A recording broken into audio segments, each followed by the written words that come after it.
Olá, tudo bem? Eu espero que esteja tudo bem com você. Muita saúde, muita paz, muita alegria, felicidade e muita força também para suportar todos os desafios da sua vida, da sua encarnação. Nós estamos aqui mais uma vez para o nosso estudo sistematizado do Evangelho segundo o Espiritismo. E hoje nós começamos o capítulo 8, do item de 1 a 4, e daqui a pouco a gente vai começar a falar um pouquinho sobre isso. Mas antes, mais uma vez, uma lembrança, não digo uma lembrança, mas uma recordação. O nosso motivo principal da vida é acordar de manhã e dar certo. Todo mundo acorda de manhã para dar certo. Eu, você, todos nós que estamos aqui. E quando a gente pensa no Evangelho, quando a gente pensa nesses ensinamentos de Cristo, a gente pensa que temos em mãos um mapa da mina, que ajuda cada um de nós a refletir vários campos da nossa vida. Então, o Evangelho, ele traz essa reflexão, ele traz a reflexão da vida, das coisas que você passa no dia a dia, das suas dificuldades, das suas conquistas, ali nas frases do nosso governador, do nosso Mestre Jesus, nós temos tantos ensinamentos, tantas coisas que podemos subtrair e colocar assim no altar da nossa vida para que a gente consiga viver da melhor forma possível. Esse é o nosso objetivo também através dessas reflexões. E eu conto muito contigo na noite de hoje, ou na manhã, ou na tarde, eu não sei que horas que você está ouvindo esse evangelho, para fazer essas reflexões sobre a vida, sobre o que a gente tem, né, de desafio. E é interessante porque Cristo, ele passou por tantas coisas, e uma das revelações mais profundas do evangelho não é somente o amor, mas é como que você aplica o amor na sua vida. Essa é a maior dádiva, né? Como que eu aplico isso? Como que eu construo esse amor dentro da minha vida? E às vezes a gente se perde nisso tudo, né? Se perde porque a gente vive muito essa questão do mundo material e acabamos esquecendo que nós estamos aqui temporariamente, que precisamos deixar nossa marca, que precisamos viver o nosso processo de aprendizado e, mais do que nunca, precisamos conquistar as nossas vitórias sobre o nosso espírito. Eu acho que isso é uma reflexão primordial para todos aqueles, para nós que acordamos de manhã e temos aí um desafio pela frente, e nesse desafio cabe a cada um de nós tentar suportar todas as dificuldades. Cada um tem sua história e cada história tem o seu peso. O que difere tudo isso? Difere como que você insere o evangelho em cada momento da sua vida. Nós não estamos falando de você pegar a Bíblia e ficar debaixo do braço, profetizando, gritando. Não, não é isso não. Nós estamos falando de um processo de você conseguir entender que em tudo que você faz tem Deus, que em tudo que você produz no dia a dia pode ser como Jesus produziria, que naquela discussão, naquela conversa, naquele momento você pode transportar Deus na sua vida, que a sua tomada de decisão, que suas coisas que você desenvolve no dia a dia ali pode ter um pouco de Deus na arte que você faz, no seu trabalho, e onde que eu encontro Deus para replicar e produzir tudo isso? Na paz. Fazer tudo com paz, com caridade, com tranquilidade, com amor, com benevolência ao próximo. Tudo isso são princípios que você está caminhando dentro da bondade e do homem de bem e dos seres perfeitos, né? Então, eu acho que essa é uma reflexão. E todas as vezes que um amigo, um companheiro vem aqui colocar o evangelho, ele tem também esse objetivo nas entrelinhas, de trazer um pouco de Deus para a vida de todos nós, para que a gente consiga ter suportabilidade, resiliência e resistência para continuar vivendo na felicidade. Hoje o nosso evangelho tem vários assuntos interessantes para a gente estar falando. Tem que tomar muito cuidado para não se perder no tempo. Hoje é um dia que a gente pode se perder no tempo. Já comecei até falando demais, né? Mas vamos compartilhar a tela do nosso tema de hoje. Nós estamos no capítulo 8, né, do Evangelho segundo o Espiritismo, e nós temos aí bem-aventurados os que têm puro o coração. E a gente lembra das crianças, né? Toda vez que a gente vê esse texto, a gente lembra daquela daquele episódio das crianças que é narrado dentro do Evangelho. E o título de hoje é Simplicidade e Pureza de Coração. Então, estamos abrindo o Evangelho no item 1, tá? Bem-aventurados os que têm puro o coração, porquanto verão a Deus. Está lá em Mateus, capítulo 5, versículo 8. E daí a gente tem um texto que está lá em Marcos, capítulo 10, 13 a 16, que diz o seguinte: apresentaram-lhes, então, algumas crianças, a fim de que elas a tocassem. E como seus discípulos afastassem com palavras ásperas os que apresentavam a Jesus, vendo isso, zangou-se e disse: Jesus ficou zangado. Deixais que venham a mim as criancinhas, e não as impeçais, porquanto o reino dos céus é para os que se lhes assemelham, ou que aparecem, né? Ou têm essa semelhança com elas. Digo-vos em verdade que aquele que não receber o reino de Deus como uma criança, nele não entrará. E depois de as abraçar, abençoou-as, impondo-lhes a mão. Marcos, capítulo 10, versículo 13 a 16. Vamos avançar? Depois a gente comenta? A pureza do coração é inseparável da simplicidade e da humanidade, ou melhor, da humildade. Então, a pureza do coração é inseparável da simplicidade e da humildade. Inclui toda a ideia de egoísmo e de orgulho. Por isso que Jesus toma a infância como emblema dessa pureza, do mesmo modo que a tomou como a da humildade. Poderia parecer menos justa essa comparação, considerando-se que o espírito da criança pode ser muito antigo e que traz, renascendo, né, para a vida corporal, as imperfeições de que não tenha despojado em suas precedentes existências.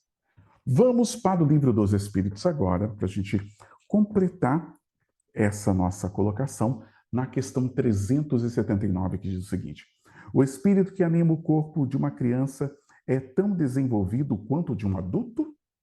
Então, o espírito de uma criança ele pode ser desenvolvido, mais desenvolvido, né? Comparado com o espírito de um adulto, pode até ser mais, se ele progrediu mais.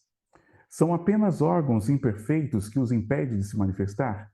Ele age em razão do instrumento, como pode se manifestar. É interessante isso, nessa questão 379, porque ela já traz essa reflexão do que nós lemos anteriormente. Que uma criança, que quando você olha aquela criança, você não tem a noção do tamanho da envergadura do espírito dela, comparado com o pai ou com a mãe, em termos de evolução, em termos de desenvolvimento, em termos até de moralidade. Por quê? Porque ali tem uma jornada, e essa jornada e essas manifestações elas estão reduzidas. Em função do quê? Em função do estado físico, da condição física. Então, está reduzido em função da condição física. Então, está meio tímido a manifestação, por conta do que ela ainda não se desenvolveu. Daí temos mais uma questão. Ele continua dizendo: só um espírito que houvesse chegado à perfeição nos poderia oferecer o tipo da verdadeira pureza, tá? É exata a comparação, porém, do ponto de vista da vida presente, porquanto criancinha, não havendo podido ainda manifestar nenhuma tendência perversa, nos apresenta a imagem da inocência e da candura. O que nós estamos falando? Nós temos o estado puro de um espírito puro, tá? Mas quando o Evangelho traz essa explicação, esse referencial, ele está falando do quê? Da pureza e da simplicidade e da humildade de uma criança. E é interessante quando a gente observa uma criança, literalmente ela fala o que pensa, porque ela tem essa simplicidade. Às vezes a gente diz, criança é muito sincera. Não é que ela é sincera, é que para ela a verdade é única. Ela fala o que pensa. Aquela maldade, né? Aquela malícia, ela não está embutida dessa malícia. dentro dessa faixa etária. Então, o que acontece? Quando Cristo fala dessa pureza, ele está falando dessa humildade, dessa leveza, desse olhar de criança sobre as coisas. O ver Deus é mais fácil para uma criança, porque a criança vê Deus até num pedaço de madeira. Ela vê Deus no pássaro. O sentido da beleza da vida e a inocência, né, e o encantamento e a candura, ela vê. Ela está envolvida nisso, né? E daí, continuando o evangelho, daí o não deixar, né? Desculpa, daí o não dizer Jesus de modo absoluto que o reino dos céus é para elas, mas para os que lhe assemelham. Ou seja, para aqueles que têm um pouco dessa característica, um pouco dessa visão. Quando nós vamos para a questão, deixa eu olhar aqui, a questão 385 do Evangelho, vem o seguinte: de onde vem a mudança que se opera no caráter de uma determinada idade e, particularmente, ao sair da adolescência? É o espírito que se modifica? Daí a gente vem nessa reflexão. Tá, ela é pura. E Deus está falando dessa pureza, quer dizer, Jesus está falando dessa pureza, dessa ingenuidade, mas e essa mudança, essa modificação? É o espírito que retoma sua natureza e se mostra como era. Olha a resposta dos espíritos. O espírito, né? Ele retoma sua natureza e se mostra como era. Vós não conheceis o segredo que se escondem as crianças em sua inocência. Não sabeis o que são, o que foram, o que serão, e entretanto as amais e lhes querei bem. Verdade. Como que fossem uma parte de vós mesmos, a tal ponto que o amor de uma mãe por seus filhos é considerado o maior amor que um ser possa ter por outro. De onde vem essa doce afeição, essa terna benevolência que até mesmo estranhos sentem por uma criança? Vós sabeis? Não. É isso que vou explicar. Daí ele começa a explicar tudo isso. As crianças são os seres que Deus envia em novas existências e para não lhes impor uma severidade muito grande, dão-lhe todo o toque de inocência. Mesmo para a criança de natureza má, suas faltas são cobertas com a não consciência de seus atos. Suas faltas são cobertas com a não consciência dos seus atos. Essa inocência não é uma superioridade real sobre o que eram antes. Não. É a imagem do que deveriam ser, e se não o são, é somente sobre elas que recai a pena. Interessante isso. Quando os espíritos eles respondem essa questão, eles falam que o esquecimento também é um favorecimento para esse início. Nós vamos ver até em outros textos, para esse início. Porque esse esquecimento que tem nesse início permite o carinho, o afeto da mãe e do pai. A criança não lembrando também do passado permite a continuidade e o desapego em questões que podem prejudicar, inclusive, o início da própria vida. Olha como tudo é feito com muito carinho, com muito cuidado, para que a jornada seja da melhor forma possível. E daí a gente continua. Mas não é apenas, né? Não é apenas por elas que Deus lhe dá, né, esse aspecto. É também e principalmente por seus pais, cujo amor é necessário para a sua fraqueza. Porque imagina também se o pai soubesse que tipo de criança está ali. Ou se for uma criança muito complicada. Ou que se foi um espírito que fez alguma coisa para ele. Então, essa inocência, esse esquecimento, essa fragilidade permite o senso de cuidado e de amor. Porque você vê um ser fragilizado, que precisa ser cuidado e que você tem todas as condições de ajudar. Então, a gente vê a perfeição de Deus nessa construção. E esse amor seria notariamente enfraquecido frente a um caráter imperfeito e rude. Imagina uma criança grossa, rude, mantendo características, né, da sua moralidade, do seu espírito anteriormente. Ao passo que, ao acreditar que seus filhos são bons e dóceis, lhes dão toda a afeição e os rodeiam com os mais atenciosos cuidados. Então aí a gente tem a resposta, o porquê que não vem com toda a bondade e vem com parte fragmentada e, ao mesmo tempo, dentro desse véu de esquecimento. Né? Para a gente poder ter essa troca, a troca do pai e a troca da mãe. É muito incrível isso. Daí vai muito mais além, nós não vamos por questão de tempo, tem muitas reflexões que o Evangelho faz em cima, que o Livro dos Espíritos faz em cima dessa questão, mas, só para encerrar, mas quando os filhos não têm mais necessidade dessa proteção, dessa assistência que lhes foi dada durante 15 ou 20 anos, seu caráter real e individual reaparece em toda a sua nudez.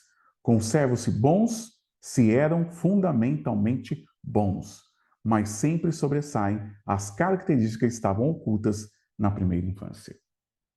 Tá? Então, daí desabrocha. Daí sai boa parte das características em relação a isso. É interessante porque é o senso de cuidado, né? Depois a gente escuta hoje, nossa, está entrando na aborrecência. Não é que está entrando na aborrecência, é que naquele momento da sua adolescência, ele está colocando para fora parte daquilo que ele sempre teve, né? E lidando com todas as questões materiais e espirituais do próprio espírito e da própria jornada de convivência, de relações, de mundo, de pressão do que eu vou ser quando crescer, uma série de coisas. Então, só aí a gente tinha uma discussão muito grande em torno da própria escolha da vida desse espírito. Agora, o Evangelho continua dizendo, então a gente fez essa reflexão para a gente entender essa pureza de que Cristo está falando. Essa inocência, essa simplicidade, esse olhar delicado sobre as coisas. O olhar que não tem maldade. Então você vê uma criança, quando ela pega algo, ela brinca. Ela pode até pegar um animal peçonhento, né? E pegar na mão assim, porque ela não vê maldade naquilo, ela não vê perigo também. Porque ela está descoberta, ela está naquela inocência e uma boa parte no sentido da humildade também. Agora, continuando, né? Pois o que o espírito da criança já viveu, porque não se mostra desde o nascimento tal qual é, tudo é sábio nas obras de Deus. A criança necessita de cuidados especiais. Voltando, ó, fechando com o nosso evangelho, com o nosso livro dos Espíritos. Tá? Porque a questão 385, ela fecha tudo isso que a gente vai ver agora. A criança necessita de cuidados especiais que somente a ternura materna lhe pode dispensar. Ternura que se acresce da fraqueza e da ingenuidade da criança. Verdade. Ela precisa desse cuidado. Pega a mãe olhando para a criança, correndo atrás das crianças porque ela puxa a toalha, ela derruba o vaso, né? Ela pode pôr qualquer coisa na boca. Então ela precisa desse cuidado. Para uma mãe, seu filho é sempre um anjo e assim era preciso que fosse. Para se lhe cativar a solicitude, ela não houvera pedido ter-lhe o mesmo devotamento se, em vez da graça ingênua, deparasse nele sob os traços infantis um caráter viril e as ideias de um adulto e ainda menos se lhe viesse a conhecer o passado. Pensou? Sem condições de relação, sem condições até de agir dentro da caridade, dentro da missão, porque quando você faz tudo diretamente pelo amor e não pelo conhecimento do passado, fica mais leve e a causa é mais forte, né? Aliás, faz-se necessário que a atividade do princípio inteligente seja proporcionada à fraqueza do corpo. É lógico. Por quê? Porque à medida que a nossa inteligência se desenvolve, o nosso corpo acompanha. E isso, né, não só nas encarnações, mas no processo biológico do nosso corpo humano. Vamos lá. Essa razão, né? Vamos lá. Eu pulei, né? Pulei, pulei. Aliás, faz necessário que a atividade do princípio inteligente seja proporcionada à fraqueza do corpo, que não poderia resistir a uma atividade, né, de muito grande do espírito, como se verifica nos indivíduos grandemente precoces. Essa é a razão porque, ao aproximar-lhes a encarnação, o espírito entra em perturbação e perde pouco a pouco a consciência de si mesmo, ficando, por certo tempo, numa espécie de sono, durante o qual todas suas faculdades permanecem em estado latente. Olha, interessante. Então, durante o nosso processo encarnatório, o nosso espírito ele entra em estado de perturbação, né? Perde pouco a pouco a consciência de si mesmo, né? Para novos passos que vamos dar em novas jornadas, né? É necessário esse estado de transição para que o espírito tenha um novo ponto de partida e para que esqueça, já falamos tudo isso, né? Para que ele esqueça em sua existência tudo aquilo que possa entravar, chegar zerado. A gente dá uma limpada na nossa HD. Então a gente chega zerado. É lógico que depois você vai faz o backup. Quando você volta, você faz o backup e recupera parte das suas lembranças quando você retorna. Mas quando nós chegamos, nós somos mergulhados dentro desse oceano do esquecimento, a cortina, o véu do esquecimento, para que a gente consiga dar continuidade às nossas provas e expiações sem peso, sem dor, apenas carregando a dor da causa e efeito das nossas coisas do dia a dia, mas não do que produzimos. Sobre ele, no entanto, reage o passado, né? Então, o espírito, ele vem com véu de esquecimento, mas o passado carregamos nas nossas expiações, naquilo que produzimos, que não deu certo, e agora nós vamos fazer de novo, tá?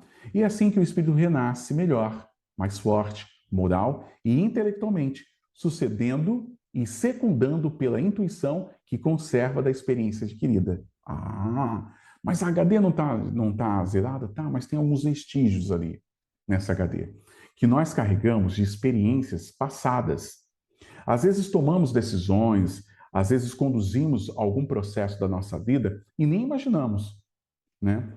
E nem assim deduzimos, nossa, como é que eu consegui fazer isso? É porque no fundo, você tem uma intuição também na sua genética, você puxa, né, pela intuição, na sua genética, a sua experiência, a experiência que o seu espírito carrega de alguns momentos, de algumas situações, as famosas intuições, né?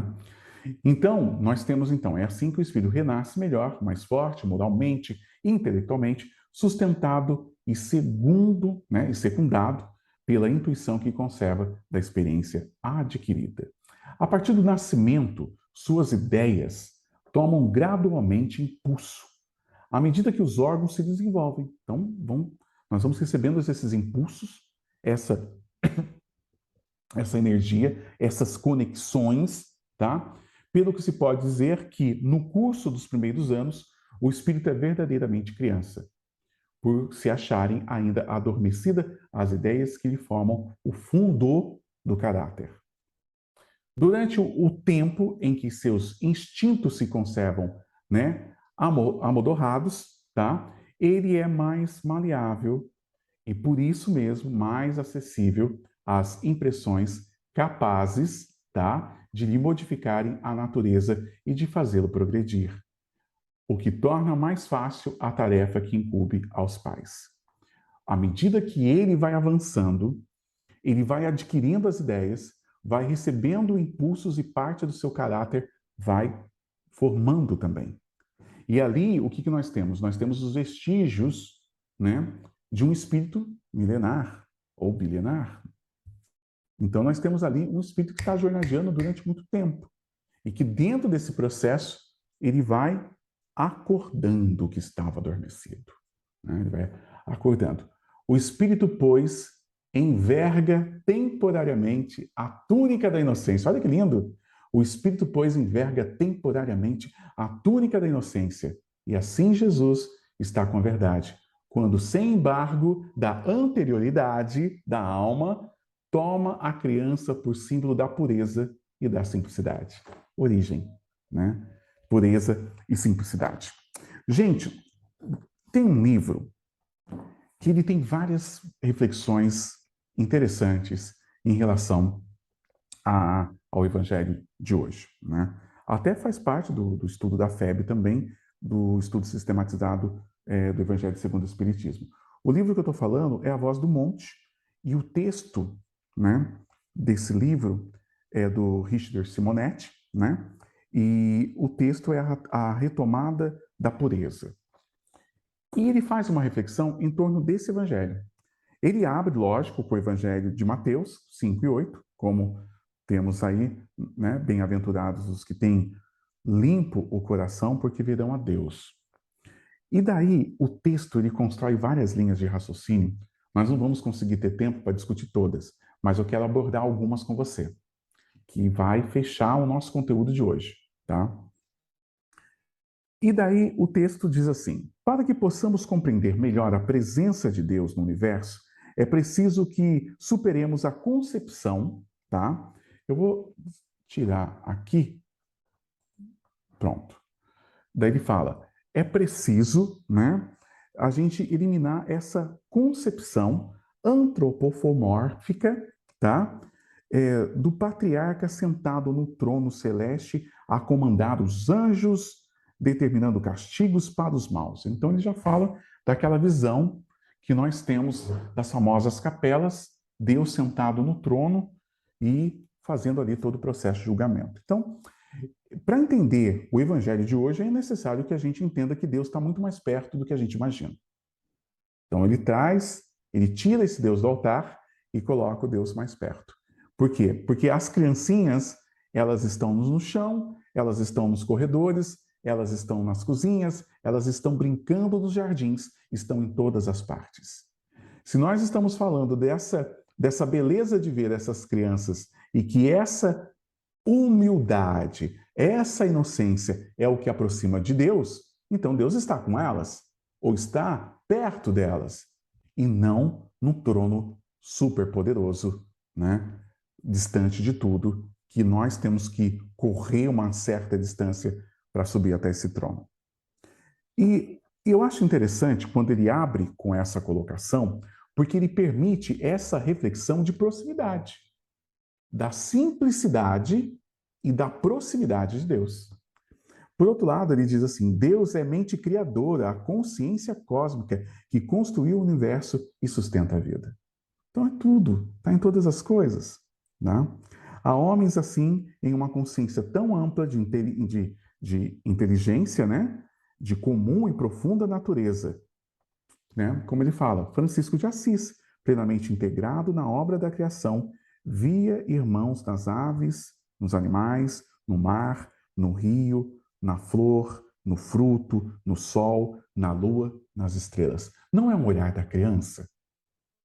Quando, nesse texto, a retomada da pureza, ele coloca Francisco de Assis para cada um de nós, não é o olhar da criança?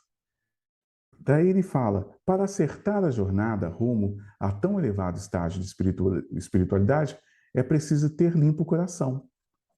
Daí ele fala, poderíamos definir essa pureza como ausência de sentimentos inferiores. Qual que é o olhar da criança? Ausência de sentimentos inferiores. Então, quando Cristo fala, nossa, quem vê Deus e se aproxima do reino de Deus, deixa elas irem a mim também, porque aqueles que se aproximam de Deus, né, se assemelham a elas. Então, nós temos essa visão, dessa semelhança. Qual que é o modelo? Né? O nosso modelo, sempre, para o nosso processo evolutivo, vai ser Deus. Mas qual que é a simplicidade da criança? Né? As crianças, não porque detenham a pureza, mas porque os sentimentos inferiores ainda dormitam em seus corações. São os mais espontâneos, mais capazes de uma ligação com os valores espirituais, revelando não rara, surpreendente religiosidade. Uma criança rezando com a mãozinha, o contato dela com a espiritualidade. Por quê? Porque ela está dentro dessa simplicidade. Igual o evangelho no lar. Você vai fazer o evangelho no lar, perceba as crianças, a visão com a espiritualidade, a visão com Deus e a entrega. Né? Então, é desse carinho, né, que a gente está falando. Nossas orações nos verdes anos da infância e no início da adolescência são mais puras. Sentimos mais de perto a presença dos Espíritos em que nos dirigimos aos benfeitores espirituais com muita naturalidade. Por isso, assimilamos amplamente a proteção do céu ao surgirem as dificuldades da terra. É interessante isso. Quando você conversa com a sua filha de 5, 6, 7, 8 anos de idade, ou até menos, você percebe a entrega, a conexão, o religare, né, como a gente fala da questão da fé, a gente percebe que isso é mais forte, é mais puro, né? É sutil e mais puro, né? Com a maturidade física e a integração da vida social, com seus problemas, seus interesses, suas disputas, despertam no indivíduo a tendência inferiores. A luta. A luta vai trazendo as tendências inferiores, nosso crescimento e também a saída da infância. Vai fazendo com que a gente acolha novamente aquilo que está no nosso DNA espiritual, as nossas falhas e os nossos acertos. As nossas falhas e os nossos acertos. Então, daí, continuando, né, ele diz, surge então um tipo comum, esmagadora na maioria da Terra, o indivíduo que defende o valor do bem, mas com facilidade se tem no mal. Alguém que acredita em princípios morais, mas nem sempre age como moralidade. Se atrelado à religião, temos nele o fariseu, né, preocupado com as aparências e cuidar somente da aparência, da essência, né? E depois, continuando, pulando agora, por questão de tempo também, outra parte no texto, né? Nesse texto A Retomada da Pureza, do Simonetti, nós temos uma outra fala no texto que ele diz: com a doutrina espírita, aprendemos a retomá-la em níveis mais altos e definitivos. Que ele está falando o quê? A retomada da pureza.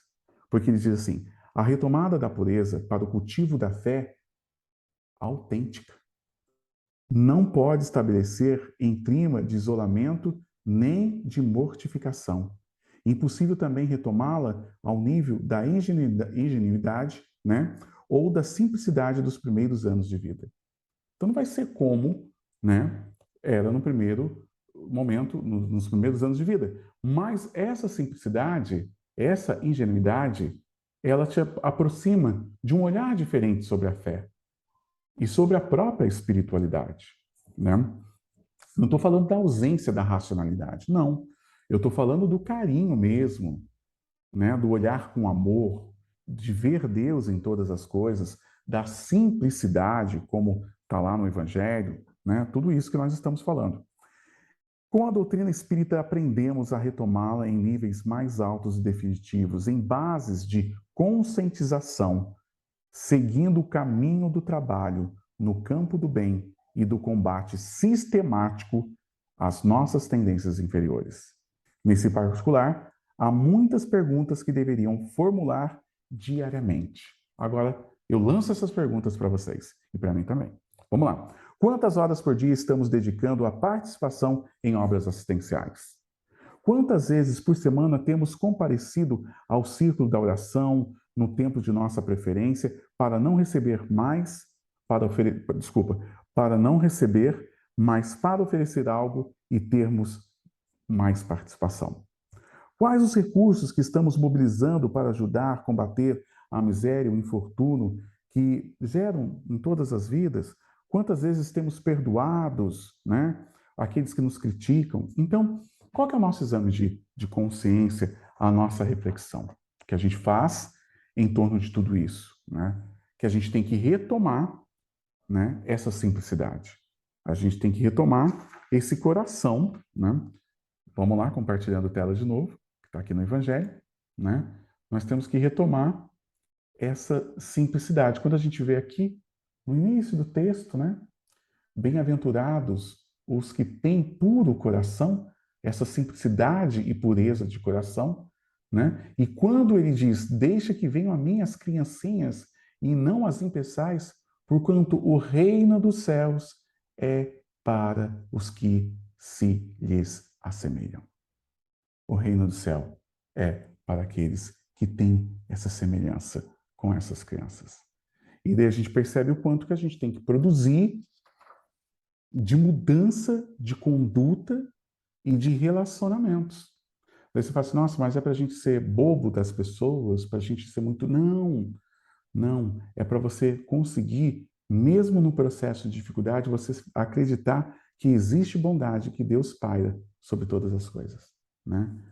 Em se tratando de comunhão com Deus, né, o culto religioso, a reunião mediúnica, o trabalho doutrinário, a leitura do livro espírita são recursos preciosíssimos, como está escrito na lição de hoje. Tá? Todavia, representam apenas um planejamento para sentir a presença de Deus. Precisamos muito mais de fazimento. Né? Então, a gente tem que fazer muitas coisas. Né? Nós temos que produzir essa mudança de visão, essa mudança no nosso comportamento, para que a gente consiga cada vez mais atingir o objetivo. Tem um outro, só para encerrar agora, parte do nosso comentário, temos um texto que está lá no livro O Espírito de Verdade, do Chico e do Valdo Vieira, com o título Caminha Alegremente. Ele abre assim, de uma forma linda também, tendo cuidado de que ninguém se prive da graça de Deus e de que nenhuma raiz de amargura brotando vos perturbe e por ela muitos se contaminem. É o que a gente falou. A gente vive tanta coisa, isso que é uma carta de Paulo para os Hebreus, está lá no capítulo 12, versículo 15. E quando Paulo fala sobre isso, eu acho interessante que é uma reflexão muito profunda dele, que ele está dizendo, olha, não deixe nada que está acontecendo de mal à sua volta contaminar você, fazendo com que aquela raiz que está lá, ó, fecundada, começando, né, a dar um bom tronco, ela não fique sucumbida. E muitas vezes a gente deixa as perturbações, as coisas que nós vivemos no dia a dia, nos afetar de tal modo que não conseguimos nos organizar a nossa mente, a nossa visão, né? A gente não deixa essas criancinhas, a nossa criancinha, chegar perto do reino de Deus. Porque a gente torna a vida mais dura, bem pesada, a nossa visão é pesada sobre as coisas. Então, trazer mais leveza sobre as coisas que estão acontecendo e acreditar que Deus está te amparando e que tem algo muito maior que te protege. No texto ele diz assim: raízes de amargura existirão sempre nos corações humanos, aqui e ali, como semente de plantas inúteis ou venenosas, estarão no seio de qualquer campo. Verdade, verdade. Esse é um texto de Emmanuel, tá? É verdade. Então, sempre vai ter, né? Sempre vai ter algo perturbador. Mas a gente tem que pegar a nossa foice, a nossa enxada e ir para a capina e enfrentar, né? Enfrentar o matagal. É a luta diária do dia a dia. E essa luta diária é o processo de aprendizado.